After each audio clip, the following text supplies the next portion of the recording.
दिल तो ये चाहे हर पल तुम्हें हम बस यूं ही देखा करे। वेलकम है गाइस, स्वागत है आपका अपना यूट्यूब चैनल सफलता कोचिंग सेंटर पर। तो आज का सेट हो जाएगा आपका 12 नंबर सेट हो जाएगा, 12 नंबर सेट हो जाएगा। जी हाँ, अब आज का ऑफलाइन सेट मेरा कैसा रहा चलिए जानने का प्रयास करते हैं। अब आपसे भी डिस्कस करने का प्रयास करते हैं। जी हाँ, तो देर किए हुए क्वेश्चन पर सबसे पहले ध्यान देते हैं। पहला नंबर क्वेश्चन दिया हुआ है, निम्नलिखित में से कौन सा महाद्वीप क्षेत्रफल के अनुसार सबसे दूसरा बड़ा पूछा। बहुत अच्छा प्रश्न दिया हुआ था गाइस, आराम से बना सकते थे, कुछ था नहीं। ठीक है, आगे इसका हम आंसर बताते हैं। क्षेत्रफल की दृष्टि से पूछा है तो दूसरा में हो गया अफ्रीका। जी हाँ, दूसरा किसको मारिएगा? अफ्रीका। लेकिन लेकिन लेकिन अगर सबसे बड़ा पूछता तो किसका मारते हैं? तो कहते एशिया को। किसको मारते? एशिया को। जी हाँ, एशिया सबसे बड़ा है और उसके बाद फिर अफ्रीका है दूसरा में। लेकिन सबसे छोटा अगर बात किया जाए, ठीक है, देखिए छोटा के अगर हम इसमें बात कर लेते हैं तो यह छोटा में इसमें ऑस्ट्रेलिया है, जो ऑस्ट्रेलिया आपका ऑप्शन नहीं है। ऑस्ट्रेलिया आपका सबसे छोटा में है, ठीक है, क्षेत्रफल की दृष्टि से। तो आप यहां समझ गए। अगला प्रश्न दिया हुआ है कि साफ रातें, जी हाँ, साफ रातें मेघीय रातें की अपेक्षा अधिक ठंडी होती है। जी हाँ, आगे इसका आंसर बताते हैं आपको। कौन सा आंसर हो गया? विकिरण के कारण। लेकिन विकिरण के कारण कैसे होता है इस पर आप विचार करते हैं, ठीक है। तो चलिए, विकिरण के कारण याद रखिए, विकिरण के कारण मेघीय रातों में पृथ्वी का तापमान मेघों से परिवर्तित होकर पुनः पृथ्वी पर लौट आती है और वायुमंडल गर्म रहता है, जबकि साफ रातों में विकिरण के चलते पृथ्वी की उष्णीय उत्सर्जित होकर अंतरिक्ष में चली जाती है, जिससे रातें क्या होती है? ठंडी होने लगती है। समझ गए? कोई नहीं को कोई प्रॉब्लम नहीं हुआ, सारी बातों को नोट भी कर सकते हैं आप। थर्ड नंबर प्रश्न दिया हुआ है, निम्नलिखित में से किस युग्म को मिलान सही है? तो थर्ड नंबर का आगे सबसे पहले हम बता देते हैं आपका आंसर इसका। भूमध्य क्षेत्र, जाड़ों में वर्षा है। भूमध्य सागरीय जलवायु भूमध्य सागर के चारों ओर पाई जाती है और यह जाड़े में, याद रखिएगा, वर्षा होती है, जिसे हम लोग क्या कहते हैं? ग्रीष्म। जाड़े में वर्षा होती है जिसे हम लोग कहते हैं ग्रीष्मकाल। ग्रीष्मकाल शुष्क कहते हैं, ठीक है। अगला प्रश्न आपका 4 में दिया हुआ है कि दामोदर नदी निकलती है। अच्छा बताइए, दामोदर नदी कहां से निकलती है? तो कहिएगा छोटा नागपुर से निकलती है। और कहां से निकलती है? तो छोटा नागपुर से दामोदर नदी निकलती है, जो याद रखिएगा जिला का नाम बता देते हैं आपके, लातेहार जिला है। कौन सा जिला है? लातेहार जिला, जो पूर्वी भाग में स्थित है, ठीक है, याद रखिएगा, पूर्वी भाग में लातेहार जिला है। अगला 5 नंबर प्रश्न दिया हुआ है कि खरीफ फसलों को डॉट डॉट भी है मौसम की शुरुआत के साथ बोए जाने वाली फसलों के रूप में वर्णित किया जाता है। जी हाँ, खरीफ फसलों को वर्णित में किया जाता है। आगे इसका हम आपको आंसर बता देते हैं, वर्षा में। अच्छा, खरीफ वर्षा हम कब करेंगे? जब वर्षा अच्छा रहेगी तब ना कर सकते हैं। और वर्षा अच्छा अगर नहीं रहेगी तो फिर हम, लेकिन अगर पूछा है कि खरीफ वर्षा में कौन कौन होता है तो इसका तो ये वर्षा के कारण तो होता ही है। लेकिन याद रखिएगा, धान होता है, बाजरा होता है, सब नोट कर लीजिए, मक्का होता है, ठीक है, कपास होता है, मूंगफली होता है, ये सब आप नोट कर सकते हैं, ठीक है। ये सब आपका खरीफ फसल में आपका आ जाएगा। भारतीय संविधान को अपनाया गया था। जी हाँ, भारतीय संविधान को अपनाया गया था भारतीय संविधान द्वारा। अच्छा बताइए, भारतीय संविधान को भारतीय संविधान द्वारा कब अपनाया गया? तो कह दीजिएगा 9 दिसंबर 1946 ईस्वी को। 1946 ईस्वी को संसद में इनको अपनाया गया था। जो अगर अस्थायी अध्यक्ष पूछे तो बताइएगा डॉक्टर सचिदानंद सिन्हा। डॉक्टर सचिदानंद सिन्हा। अगर अस्थायी अध्यक्ष पूछे तो बता दीजिएगा डॉक्टर राजेंद्र प्रसाद। जी हाँ, डॉक्टर राजेंद्र प्रसाद। अगला प्रश्न क्या हम बात करने वाले? नीली क्रांति किससे संबंधित है? जी हाँ, बहुत अच्छा प्रश्न है। तो सबसे पहले इसका आंसर बताते हैं, मत्स्य उत्पादन से। नीली क्रांति किससे संबंधित है? मत्स्य उत्पादन से। अगला प्रश्न है, भारतीय संविधान को निम्नलिखित अनुच्छेदों में कौन सा अनुच्छेद राज्य की सरकारों को ग्राम पंचायतों को संगठित करने का निर्देश देता है? जी हाँ, बहुत अच्छा प्रश्न है। कौन सा देता है? इसका राइट आंसर हो जाएगा अनुच्छेद 40। न्याय। अगला प्रश्न दिया हुआ है कि न्यायिक पुनर्विलोकन का अर्थ यह है कि सर्वोच्च न्यायालय क्या है? ठीक है, तो सर्वोच्च न्यायालय क्या है इसका देखिए राइट आंसर कौन सा हो जाएगा? इसका राइट आंसर डी हो जाएगा, कि किसी भी राज्य के कानून को अवैध घोषित कर सकते हैं, यानी किसी भी राज्य के कानून को अवैध घोषित करना ही ये आपका किसमें आएगा? तो कहिएगा न्यायालयिका पूर्णविलोकन का अर्थ होता है ई, इसका राइट आंसर डी हो जाएगा। अगला 10 में दिया हुआ एक कल्याणकारी राज्य का निर्देश आदर्श वर्जित है, तो किसके आधार पर आदर्श वर्जित है? कहिएगा राज्य के नीति निर्देशक तत्वों पर। अगला प्रश्न है कि भारत के राष्ट्रपति को उसको पद से हटाया जा सकता है, कौन हटाएगा? कहिएगा संसद के द्वारा हटाया जा सकता है, ठीक है। कौन हटा सकता है? तो कहिएगा संसद के द्वारा। तो यह अनुच्छेद किसमें है मालूम है? कहिएगा अनुच्छेद 61 यानी 61 में अनुच्छेद दिया हुआ है जो आप इसके द्वारा हटा सकते हैं। अगला प्रश्न है, जहां तक लोकसभा में प्रतिनिधित्व का प्रश्न है, कौन से राज्य दूसरे तथा तीसरे स्थान पर है? तो जी हाँ, इसका राष्ट्र अगर बात किया जाए राइट आंसर तो कहिएगा महाराष्ट्र तथा पश्चिम बंगाल जानते हैं कलकत्ता को। अगला दिया हुआ भारत में नियोजित अर्थव्यवस्था आधारित है, तो भारत में नियोजित अर्थव्यवस्था क्या आधारित है? मिश्रित अर्थव्यवस्था। बहुत अच्छा प्रश्न है। अगला दिया हुआ भारत में आय का सबसे बड़ा स्रोत बताइए, कहेगा प्रत्यक्ष कर। अगला बोला है कि भारत की उन्नति संतोषजनक रही है, तो कहिएगा कुल राष्ट्रीय उत्पादन में बढ़ोतरी के संबंध में कार्य करने से भारत की उत्पत्ति संतोषजनक रही है। अगला प्रश्न बहुत अच्छा प्रश्न दिया हुआ है, सबसे बड़ा नदी दीप्र निम्नलिखित में से किस नदी में स्थित है? कहेगा ब्रह्मपुत्र। कहाँ है? तो ब्रह्मपुत्र। कौन सी किस नदी पर स्थित है? कहेगा ब्रह्मपुत्र नदी पर। पुस्तक द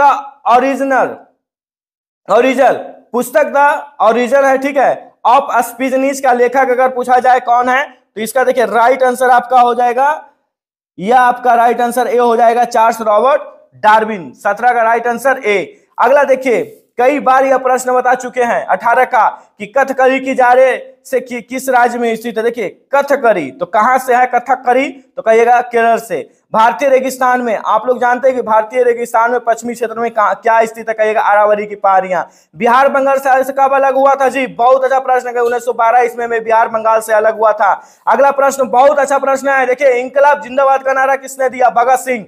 बम फेंका था असेंबली में और वहीं पर बोला इंकलाब जिंदाबाद। ऐसे ये भी याद रखिएगा कि इन्होंने इंकलाब जिंदाबाद का नारा और फांसी चढ़ते वक्त भी दिया था, जो भगत सिंह ने ही दिया था, ठीक है।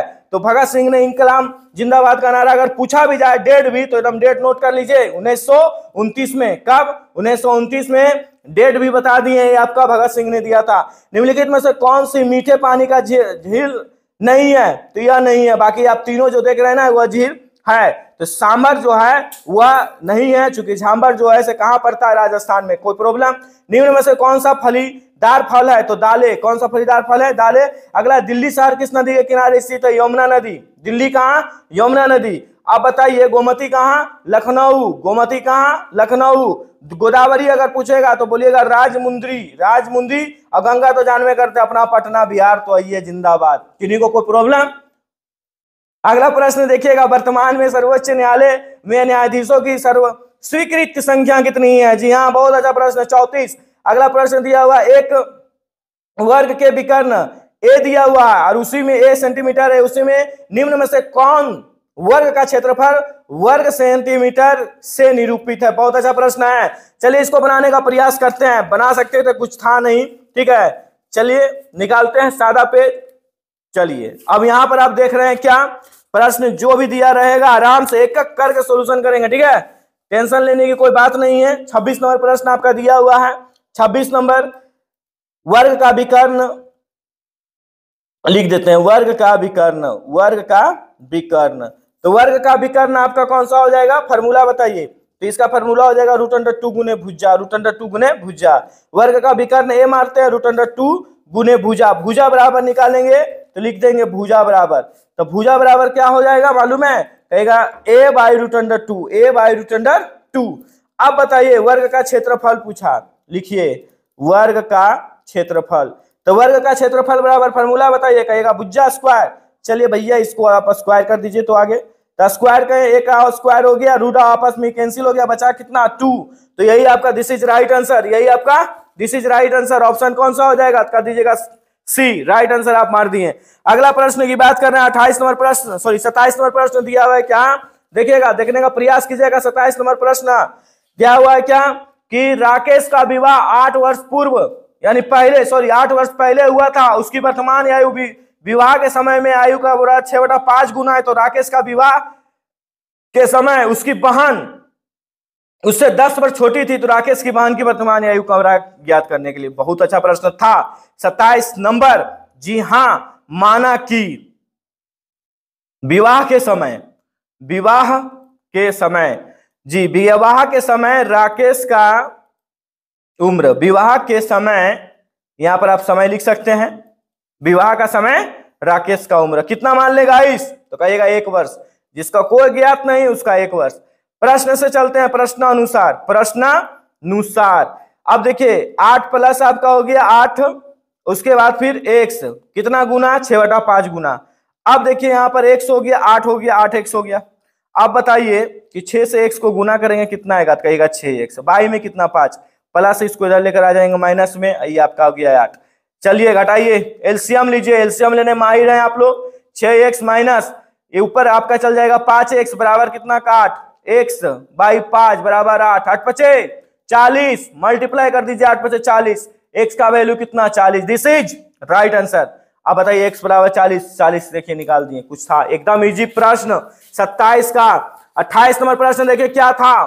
28 नंबर प्रश्न को जानने का प्रयास करते हैं, ध्यान दीजिए। 28 नंबर प्रश्न देखिएगा, यहां आप देख सकते हैं 28 नंबर प्रश्न दिया हुआ है क्या कि 1050 रुपया पी क्यू आर के 3 को बोला है कि कितने बीच में बांटा गया, 3 गो है, पी क्यू आर 3 व्यक्ति है, और पी को हिस्सा क्यू के और आर के कुल हिस्सों की अगर बात करेंगे तो 2/5 है, तो पी को कितने रुपया मिलेंगे। बहुत अच्छा प्रश्न है। 28 नंबर प्रश्न देखिए सॉल्व करने का प्रयास करते हैं। 28 कैसे निकालते हैं सो देखिएगा।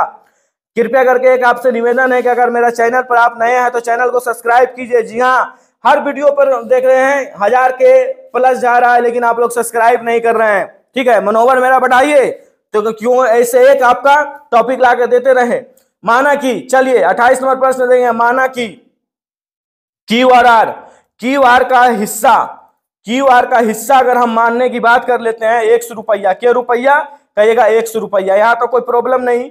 चलिए पी का हिस्सा भी निकालिए, पी का हिस्सा, कहिएगा पी का हिस्सा दुगुना, पी का हिस्सा 2x/5, तो 2/5 हो जाएगा। यहां तो किसी को प्रॉब्लम है तो बोलिएगा, कमेंट जरूर कीजिएगा, प्रॉब्लम रहे कमेंट करना एकदम छोड़िए नहीं, कमेंट कीजिए एकदम।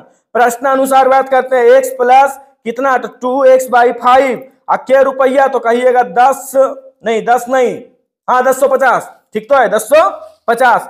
x का वैल्यू निकालना, बहुत अच्छा बात है। चलिए एलसीएम लेने माहिर है, 5 2 कितना हो जाएगा 7, बराबर कितना का 1050। अब यहाँ पर x का वैल्यू क्या नहीं निकाल सकते थे, 1050 मल्टीप्लाई 5 से, बाई कितना का 7, बाई 7 भागा देंगे आराम से, कर जाएगा कितना आएगा 750 रुपया। कितना आ जाएगा 750 रुपया। 750 रुपया आया। पी का हिस्सा पूछा था, लिख दीजिएगा पी का हिस्सा, पी का हिस्सा, तो पी का हिस्सा 2x/5 है। यहां पर ध्यान दीजिएगा, तो यहां पर x का वैल्यू कितना लाए, तो कहिएगा x का वैल्यू आप जो लाए थे, x का वैल्यू 750, 750 लिख दीजिए, यह कट जाएगा 15 पचे 75, तो 15 पचे 75, 15 दूनी 30, 300 रुपया आंसर।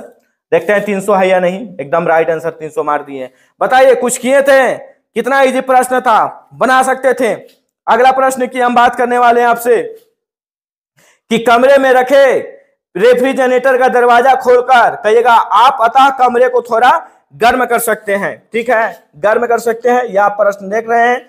अगला ये दिया हुआ है क्या कि किस खनिज से रेडियम प्राप्त किया जा सकता है, बहुत अच्छा प्रश्न है, लिखिएगा पिंच ब्लड से। वायु एक क्या है, कहिएगा मिश्रण है। परत धातु मिश्रण क्या है, कहिएगा पारद युक्त मिश्रण धातु है। कोयला का सामान्य प्रकार बताइए, तो ये भी तो आप बता सकते थे, बिटुमिनस। स्वर्ण का आणविक सूत्र बोला है एयू। अगला बोला है पौधे में जल का परिवहन का कार्य करता है, तो कौन करता है, जाइलम। माँ पौधे की भांति का पौधा होता है, तो कौन होता है, तो लिखिएगा बीजों द्वारा भी होता है, कांटा तनों द्वारा होता है। इनमें से कोई ये गलत है, ये लिखिएगा इन दोनों से, इन दोनों से होता है, बीजों से और कांटा तना से। अगला दिया हुआ है देखिए विकास, विकास का मुख्य कारण क्या है, तो कहिएगा प्राकृतिक वरण। क्या है, प्राकृतिक वरण। अगला मैथ दिया हुआ है 38 नंबर क्वेश्चन देख लीजिएगा, क्या दिया हुआ है कि 180 मीटर लंबे प्लेटफॉर्म को 150 मीटर लंबे रेलगाड़ी। बहुत अच्छा प्रश्न, यहाँ इसको बोलिएगा तो यूं निकाल सकते हैं, यहीं पर निकाल सकते हैं। यहाँ पर ध्यान दीजिएगा 180 हुआ ना, और उसके बाद 150, अगर दोनों को अगर हम जोड़ देते हैं तो कितना हो जाएगा 330 मीटर। ठीक है, 330 मीटर। समय दे चुका है 18। अब अच्छी तरह से हम फॉर्मूला जानते हैं चाल बराबर क्या होता है? चाल बराबर क्या होता है? कहिएगा दूरी बटा समय, दूरी बटा समय। दूरी कितना है जीत? कहिएगा दूरी तो निकाल दिए हैं, और समय कितना आपका दिया हुआ 18। तो क्या आप निकाल सकते हैं कि नहीं निकाल सकते हैं? कहिएगा क्यों नहीं निकाल सकते हैं? अब मीटर प्रति घंटा में पूछा है, जितना आएगा 18/5 कर दीजिएगा। इसका राइट आंसर आपको बता देते हैं कितना आ जाएगा, 66 आ जाएगा। आप करके देखिए, काटिए, 18 कट गया, 5 से भागा दीजिएगा, 66 में आपका आंसर हो जाएगा 66। ठीक है, अगला देखिए 39 नंबर प्रश्न, बहुत अच्छा प्रश्न है 39 में, ध्यान दीजिएगा। 39 में दिया हुआ क्या, एक लंबवृत्तीय बेलन की ऊंचाई, मैथ दिया हुआ एक लंबवृत्तीय ऊंचाई कितना है, 16 सेंटीमीटर। ठीक है, तो यहां पर ही बनाने का प्रयास करते हैं इसको। 39 नंबर प्रश्न देखिए, एक लंबवृत्तीय बेलन की ऊंचाई दे चुका है, लिखिए बेलन का ऊंचाई दे चुका है, बेलन का व्यास दिया है, त्रिज्या निकालिए। बेलन का त्रिज्या कितना है जी, 3.5, इससे दूसरे हम भागा दे दिए। ठीक है, बेलन का आयतन, बेलन का आयतन, आयतन क्या होगा, आयतन बराबर फॉर्मूला बताइए बेलन का, कहिएगा pi r square h, pi r square h, इसका फॉर्मूला होता है पाई का वैल्यू 22/7 और आर का वैल्यू कितना हो गया 3.5, दो बार करना है आपको। एच भी दिया हुआ है कितना 16, एच कितना है 16। काटिए छाटिए आंसर लाइए, बस यही खेल है, इसमें काटना है और आपको आंसर लेके आ जाना है। तो इसको काटने का प्रयास करते हैं, दूसरे यह कट गया 11। ठीक है, और इसको और काटते हैं तो ये आपका हो गया 0.5, इसके बाद फिर ये काटते हैं तो हो गया आपको 8, सभी को गुना करेंगे तो पता है कितना आएगा 154, कितना आएगा 154। बोला है क्या इसमें निकालने के लिए, आयतन। ठीक है, तो पाई आर स्क्वायर एच होता है इसका, ये तो आप निकाल दिए। चलिए 154 देखिए राइट आंसर। 40 नंबर प्रश्न देख लीजिए, 40 नंबर भी प्रश्न यहीं पर सॉल्व कर रहे हैं। यदि एक्स क्यूब बराबर कितना 62 - 35, अच्छा बताइए 62 - 35 हुआ कितना हुआ, कहिएगा 27 हुआ, 27 न होगा जी, कहिएगा हाँ। तो अब बताइए एक्स क्यूब बराबर 27, 27 का कितना क्यूब, किसका क्यूब है, कहिएगा 3 का, 3 आंसर है, कहिएगा हाँ, मार दिए आंसर। कुछ भी नहीं है, एकदम इजी दिया हुआ, आप छोटा में हम निकाल सकते हैं, हथेली भर भी आप निकाल सकते हैं, चाहिएगा तो हथेली पर निकाल दीजिएगा। अगला देखिए क्या दिया हुआ, निम्नलिखित में से कौन सा मरुभूमि में अपवर्तन की शक्तिशाली स्रोत है, तो याद रखिएगा हवा। भारत का सूचना प्रौद्योगिक राजधानी कहाँ है, तो कहिएगा बंगरौल। हम्पी का खंडर किस राज्य में स्थित है, तो हम्पी का खंडर हो गया आपका कर्नाटका में। जाइए, हम तो कर्नाटका जाके देखे हैं, बहुत अच्छा हम्पी का खंडर आप देखिएगा। प्रातः काल गाया जाने वाला राग बताइए, तो गाया जाने वाला नहीं, प्रातः काल गाया जो है ना, गाया मतलब जो लोग गाता है ना वो होना चाहिए। ठीक है, कि गाना जो होता है गाया जाने वाला राग, तो लिखिएगा भैरवी।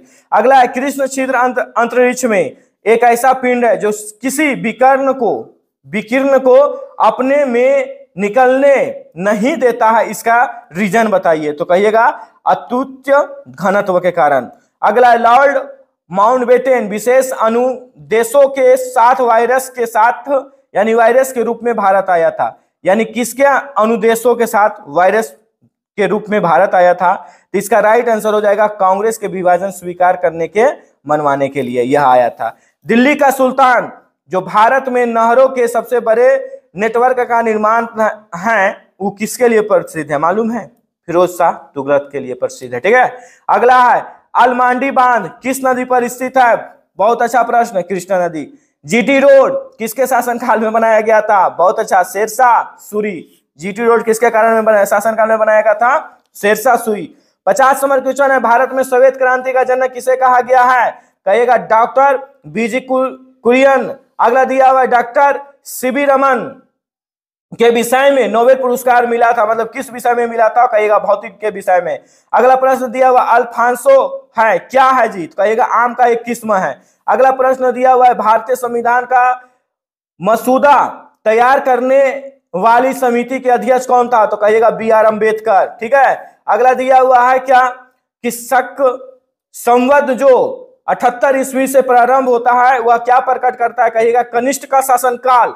निम्नलिखित में से किस राष्ट्रवादी नेता ने जर्मनी और ब्रिटेन के युद्ध को ऐसे देवी अवसर के रूप में देखा जो भारतीयों को लाभान्वित कर सकता था? तो कहिएगा सुभाष चंद्र बोस। कौन सा व्यक्ति थे? सुभाष चंद्र बोस। निम्नलिखित में से कौन सा कृषि विद्या, जी हाँ, कृषि विद्या इको फ्रेंडली है? तो इसका राइट आंसर हो जाएगा ऑर्गेनिक फार्मिंग। अगला प्रश्न है कि अंग्रेज के शासनकाल में भारत में उद्योगों का स्वतंत्र विकास नहीं हुआ, क्या रीजन था? तो इसका रीजन हो जाएगा विदेशी पूंजी का दुर्लभ। अगला दिया हुआ है नाला इरम काव्य संग्रह का श्रेय किसे कहा गया है? तो कहिएगा बारह अलवार का। तो ये आप देख रहे हैं 58 तक कंप्लीट आपका है। 59 का देखिएगा, प्रयास करते हैं। अब यहां 59 देखिए, 59 आप देख रहे हैं क्या दिया हुआ है प्रश्न 59 में कि विश्व विरासत दिवस कब मनाया जाता है? 18 अप्रैल। अगला है OIC का अर्थ बताइए, कहिएगा ऑर्गेनाइजेशन ऑफ इस्लामिक कंट्रीज होता है, ठीक है। अगला आपका दिया भारत में स्थानीय स्वशासन की स्थापना में निम्नलिखित में से किसने गहरी रुचि ली थी? मालूम है किसने ली थी? कहिएगा लॉर्ड रिपन ने। अगला प्रश्न दिया हुआ है क्या कि पीली क्रांति शब्द किसकी बड़ी मात्रा में उत्पादित वस्तु के संदर्भ में प्रयुक्त होता है? तो किसके होता है? तो कहिएगा खाद्य पदार्थ। अगला प्रश्न दिया हुआ है स्वदेश में विकसित किस धातु यानी किस वस्तु के नाम पृथ्वी है? तो कहिएगा मध्यम दूरी बैलिस्टिक मिसाइल का। अगला प्रश्न मध्यम दूरी, ठीक है। बार्ड सुपर थर्मल पावर परियोजना निम्नलिखित में से किस राज्य में स्थित है? कह दीजिएगा बिहार में है। अगला प्रश्न आपका दिया हुआ है भाभा परमाणु अनुसंधान केंद्र की स्थापना कहां हुई थी? तो कहां हुई है? महाराष्ट्र में। जो आपको महाराष्ट्र में अगर हम बात करते हैं तो ट्रायम्बे में, ठीक है। 65 का यह क्वेश्चन है, कब हुई थी? तो इसको भी बता देते हैं 1955 में। कब हुई थी? 1955 में। अगला बताइए बिहार के किस जिले में क्षेत्र का मिट्टी का चक्रवर्ती है? तो जानवे करते हैं नवादा। अपना नवादा जिला से जितने भी लोग हैं सब्सक्राइब करना ना भूलें, ठीक है। चूंकि नवादा जिला का इसमें देखिए नाम आ गया है। नवादा जिले के जितने भी लोग हैं सब्सक्राइब करना एकदम ना भूलें। अगला प्रश्न देखिए राज्य प्रशासन का वैधानिक प्रधान कौन होता है? कहिएगा राज्यपाल। अगला यहाँ पर दिया हुआ है क्या कि नींबू खट्टा किसके कारण होता है? कहिएगा साइट्रिक अम्ल के कारण। विरंजक चूर्ण के कौन सा असत्य है? तो असत्य यही हो गया जल में अधिक विलय। बाकी जितना है आपका सत्य पॉइंट है, ठीक है। अगला प्रश्न 70 में आइए, दिया हुआ है कि मनुष्य के शरीर में पैर की हड्डी, तो पैर की हड्डी कहिएगा खोखली में होता है। पैर की हड्डी खोखली में होता है। मनुष्य के खोपड़ी में कुल कितनी अस्थियां होती है? यानी अस्थियां पूछा, यानी हड्डियों की संख्या पूछा 71। तो अस्थियां कितना होती है मालूम है? तो याद रखिएगा 29, यानी 29 खाने का मतलब क्या हो गया? 29 होती है। अगला इस इंसुलिन प्राप्त होता है कहां से होता है? कहिएगा डालिया के जड़ों से। अगला संसार का सबसे बड़ा पुष्प कौन सा है? बहुत अच्छा प्रश्न है। रफरेसिया।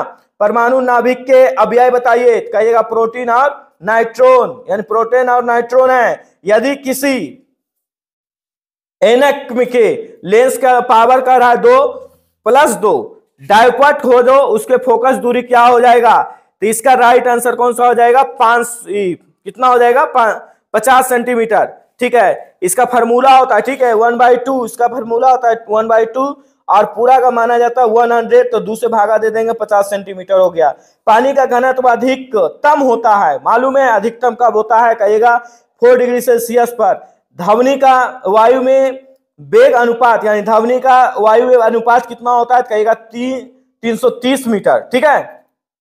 अगला यहां देखिएगा प्रकाश विकिरणों के प्रकृति होती है, कहिएगा तरंग एवं कर्ण दोनों का सामान्य के रूप में। शुष्क बर्फ होता है, तो शुष्क बर्फ कहां होता है जी? कहिएगा ठोस कार्बन डाइऑक्साइड में। अगला दिया हुआ है मैथ, एकदम इजी मैथ है, आप इसको बना सकते हैं। इसके हम राइट आंसर आपको बता दिए, ये होता है, कुछ नहीं करना है। स्क्वायर है आपका 25 गुना कर दीजिए, 25 हो जाएगा, 25 हो जाएगा, 25 25 25 यहां मार देंगे। आपका दिया हुआ है क्या कि 7/5 और दिया हुआ है क्या 9/25 का लघुत्तम। तो क्या आप लघुत्तम ले सकते हैं इसका आराम से? लघुत्तम बोला है हरों का मसा, ऊपर जो है ना, ऊपर जो आपको है लासा कर दीजिए। लासा करेंगे तो उन्हें 963 और नीचे जो हो गया मसा हो गया। मासा करेंगे यानी महत्तम, 5 से 25 भागा देंगे, 5 आएगा जी। यही आपका क्या हो गया? राइट आंसर यहाँ पर मार दिए। कुछ था नहीं, एकदम इजी था प्रश्न एकदम। अगला दिया हुआ क्या 82 में कि यदि कुछ वस्तु 16 रुपये प्रति प्रति वस्तु की दर से खरीदकर 18 रुपए प्रति वस्तु की दर से बेच दी जाती है तो लाभ प्रतिशत का राय निकालने के लिए बहुत अच्छा प्रश्न दिया हुआ है। निकाल सकते थे 18 रुपया है, 16 रुपया है, गुने कितना का 16 और परसेंट निकालना किसका काम कहेगा 100। ऊपर बचा 2, नीचे कितना 16। अब बताइए नहीं काट सकते थे? काट सकते थे कि नहीं? ये हो गया 8, ये हो गया 4, ये हो गया 50, ये हो गया 25, ये हो गया 2, यानी इसका आ गया 25/2। तो 25/2 25 रुपया का आधा क्या रुपया कहेगा? 12.5 रुपया, 12.5 रुपया आंसर हो गया।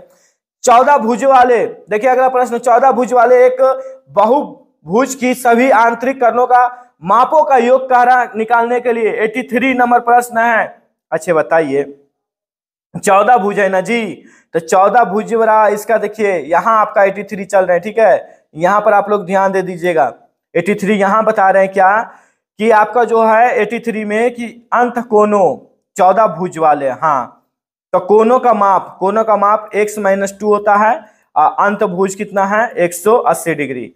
बस 14 को भुज दिया हुआ है, 14 में से 2 घटा दीजिए और जितना आएगा सर कितना गुना कर देना है 180 से। तो 14 में से अगर 2 को घटाएंगे तो कितना बचेगा बताइए? 12 ना बचेगा। 12 से 180 गुना कर दीजिए, जो आएगा वही आपका आंसर। इसका राइट आंसर हो जाएगा ई। 12 से 180 गुना करेंगे, यहाँ पर आपका आ जाएगा। प्रथम अगला प्रश्न दिया हुआ है, प्रथम 50 प्राकृतिक संख्याओं का औसत कितना है 84 में? 1/50। 50 फॉर्मूला जानते होंगे आप लोग, प्राकृतिक संख्याओं का फॉर्मूला क्या जानते हैं? जो भी है 50 हो गया n पहली संख्या, n के बाद पहली संख्या हो गया 51/2, 1/50, 1/50। अब ई बताइए, ई अगर हम काटते हैं तो 25 से मराते कटेगा सर कि नहीं कटेगा? कटेगा, एकदम 25 मराते कटेगा। तो 25 से हम गुना किस में कर देंगे? कितना हो गया? 25 से गुना 51 में कर दीजिए, जो आएगा 50 से भागा दे दीजिएगा, आपका वही आपका राइट आंसर होगा। अगर नहीं करना है, आपको ऐसे ज्यादा लग रहा है, 50 यहाँ कैंसिल कर दीजिए, इसको हटा दीजिए, 51/2 कर दीजिए, यानी 51 रुपया का आधा क्या रुपया। अब निकालिए 51 रुपया का आधा क्या रुपया, तो कहेगा 25.5 रुपया। 25.5 रुपया एकदम इजी था। भारत के निम्नलिखित इस्पात संयंत्रों में से कौन सा सार्वजनिक क्षेत्र के अंतर्गत नहीं आता है? याद रखिएगा, टिस्को नहीं आता है। भारत विश्व में दूसरा सर्वश्रेष्ठ उत्पादक एवं उपभोक्ता है किस चीज का? कहेगा चाय का, टी। भारत और श्रीलंका को किसके द्वारा विभाजित किया गया है? तो कहेगा पाक जल डमरू मध्य के रूप में। अगला दिया हुआ है आपको क्या? एक सिलेक्शन है, ठीक है। वर्ड आपको दिया हुआ मतलब इनकरेक्ट है, तो इनकरेक्ट वर्ड आपका हो गया डिक्शनरी। आप लोग जानते हैं डिक्शनरी कैसे लिखा था, इसमें गलत लिखा हुआ है। अगला आपका दिया हुआ है ये आपको मीनिंग ऑफ, देखिए एक मीनिंग दिया हुआ है क्या कि टू ब्रीथ ऑफ लॉस, तो इसका हो जाएगा टू डाइट। क्या हो जाएगा? To diet. अगला आपका 90 दिया हुआ है क्या? आप यहाँ पढ़ सकते हैं 90 नंबर क्वेश्चन। यहाँ हम डायरेक्ट सोल्यूशन देखते हैं। You need to get the, यहाँ पर आप देखें दिया हुआ है चोलेस ट्रे from out of your system, तो योर सिस्टम बोला है तो आउट ऑफ योर सिस्टम निकाल दिए, यहाँ पर आउट ऑफ योर सिस्टम का अंडरलाइन, तो नो प्रॉब्लम यहाँ पर आपका हो गया, ये आपका निकल सकता है। Select the most appropriate option to fill in the blank, ठीक है। ऑप्शन आपका दिया हुआ, ऑप्शन कौन सा हो जाएगा इसका? आप यहां पर ऑप्शन दे सकते हैं। इसका ऑप्शन तो ऐसे हम निकाल चुके हैं, क्या निकाले इसका आंसर? तो बी राइट आंसर हो जाएगा इसका, ठीक है। अगला आप देख सकते हैं ये जो 81 का हम बताए ना बी, ये मालूम है ये क्या है? ये नाउन हो गया आपका। क्या हो गया? नाउन। जो आपको इस किससे संबंधित हो गया? माइंड से। किससे संबंधित होगा? माइंड के अनुसार। जो विकल्प इसका सही भी ही होगा। अगला देखिए दिया हुआ है बेला औद्योगिक क्षेत्र में स्थित लेदर पार्क बिहार के किस जिले में स्थित है? चलिए बिहार के फिर बारे में, मुजफ्फरपुर में। अब मुजफ्फरपुर में जानते हैं लीची बहुत होता है बउआ, इसलिए याद रखिए बिहार के चर्चित नंदन चौबे हैं। तो नंदन चौबे जो है वो क्या है? बेचारा बिहार का तो चर्चित है, लेकिन वह है क्या? इसका राइट आंसर लिखिएगा पर्वतरोधी। दिए गए शब्द का विलोम, अच्छे उल्टा इसका जो बताइए, इसका उल्टा ही हो गया। निम्नलिखित में से प्रश्न के 4 विकल्पों में से बोल रहा है चयन कीजिए जो मुहावरे का कथा यानी कथा का वेतन, कथा का वेतन क्या हो गया, कहेगा केवल दूसरे के लिए उपदेश से। वह बात जो जन साधारण में चलती आ रही है, इस वाक्य का समर्थन बताइए, कहेगा किंवदंती। अगला दिया हुआ है रिक्त स्थानों को कह रहा है आपको सबसे उपयुक्त शब्द को चयन कीजिए, यानी डॉट डॉट से गहते हैं तो कहिएगा सोने से गहते हैं। आंख लगाना मुहावरा का क्या हो गया, कहिएगा झप्पी आना। अगला दिए गए वाक्य का वह भाग जिसमें से कोई दृष्टि नहीं है, यदि कोई दृष्टि है तो उसमें कोई दृष्टि तो कोई दृष्टि नहीं है तो विकल्प को चुनिए। स्टेशन पहुंचते ही वह फोन कर दिया, स्टेशन वह कौन हो गया, वही फोन किया ना बस। अगला सामान्य नियम के विरुद्ध बात वाक्यांश के लिए एक शब्द कौन सा हो गया, अपवाद। तो ये आपका 100 सॉल्व दे चुके हैं। मिलते हैं नेक्स्ट वीडियो में ऐसा ही मजेदार टॉपिक को लेकर, तब तक के लिए धन्यवाद।